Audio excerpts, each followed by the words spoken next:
आज की डिजिटल दुनिया में जगह जगह इतने डिस्ट्रैक्शंस है जो हमारे मन को एक जगह टिकने नहीं देते हैं। सोशल मीडिया, बार बार मोबाइल पर आते notifications, OTT platforms, mobile games इस कहानी की उन जलपरियों की तरह है जो नाविकों का ध्यान भटकाकर उन्हें विनाश की ओर ले जाती थीं।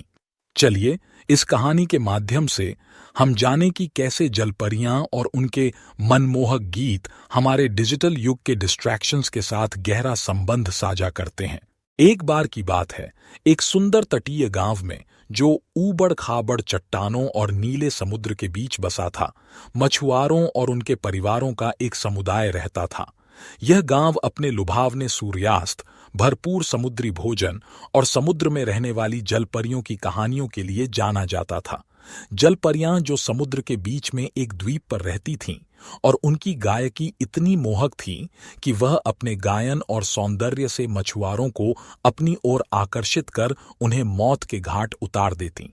कहा जाता था कि वे अविश्वसनीय रूप से सुंदर थीं, जिनकी आवाजें धरती पर सुनी जाने वाली किसी भी आवाज की तुलना में अधिक मनमोहक थीं।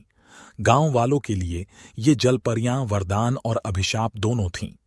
मछुआरे हर दिन सुबह सूर्योदय के समय रवाना होते, गहरे पानी में अपने जाल फेंकते और भरपूर मात्रा में मछलियों के मिलने की उम्मीद करते।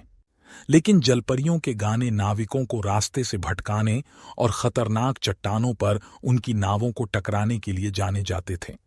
कई जहाज जलपरियों के आकर्षण में खो गए थे, जिससे गांव में कई परिवारों को उनके प्रियजनों के लिए शोक मनाना पड़ा था। खतरों के बावजूद गांव में एक परंपरा थी जो पीढ़ियों से चली आ रही थी। जब एक युवा मछुआरा वयस्क हो जाता तो उसे एक शंख दिया जाता था। इस शंख में जलपरियों को बुलाने की शक्ति थी। एक दिन लियो नामक एक युवा मछुआरे को उसका शंख मिला। समुद्री रोमांच के सपने के साथ वह अपनी छोटी नाव में निकल पड़ा। उसे रास्ता दिखाने के लिए उसके पास सिर्फ अपने बुजुर्गों से सुनी हुई कहानियां थीं। एक शाम जब लियो ने गहरे पानी में अपना जाल डाला तो उसने हवा से लाए गए एक मंत्र मुग्ध कर देने वाले राग को सुना। यह जलपरियों का गीत था जो उसकी कल्पना से कहीं अधिक सुंदर था। वह जानता था कि उसे उस मंत्र मुग्ध कर देने वाले राग पर ध्यान नहीं देना चाहिए, लेकिन वह खुद को रोक नहीं पाया। प्रलोभन बहुत बड़ा था।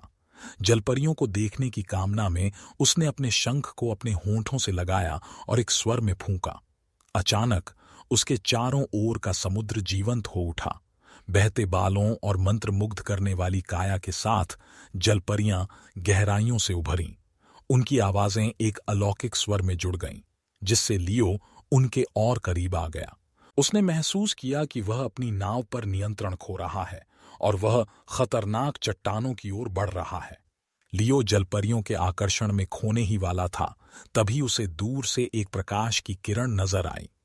यह रोशनी उसकी झोपड़ी की खिड़की में लटकी हुई लालटेन से आ रही थी। झोपड़ी से आ रही रोशनी ने लियो को अपने परिवार के प्यार और समर्पण की याद दिलाई, जिससे उसके अंदर एक नई ऊर्जा का संचार होने लगा। कठिन प्रयासों से लियो ने अपने मन को जलपरियों के सम्मोहन से बाहर निकाला और अपनी नाव को चट्टानों से दूर कर गांव की तरफ मोड़ दिया।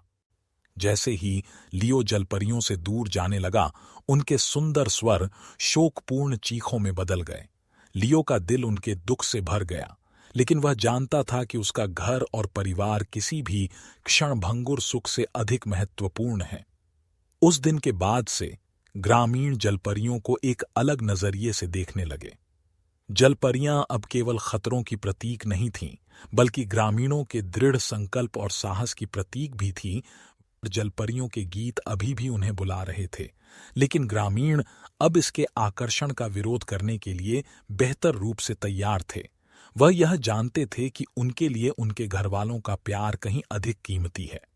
यह कहानी याद दिलाती है कि सबसे मोहक प्रलोभन को भी दूर किया जा सकता है जब किसी का मन उस लक्ष्य से जुड़ा हो जिसे वह पाना चाहता है।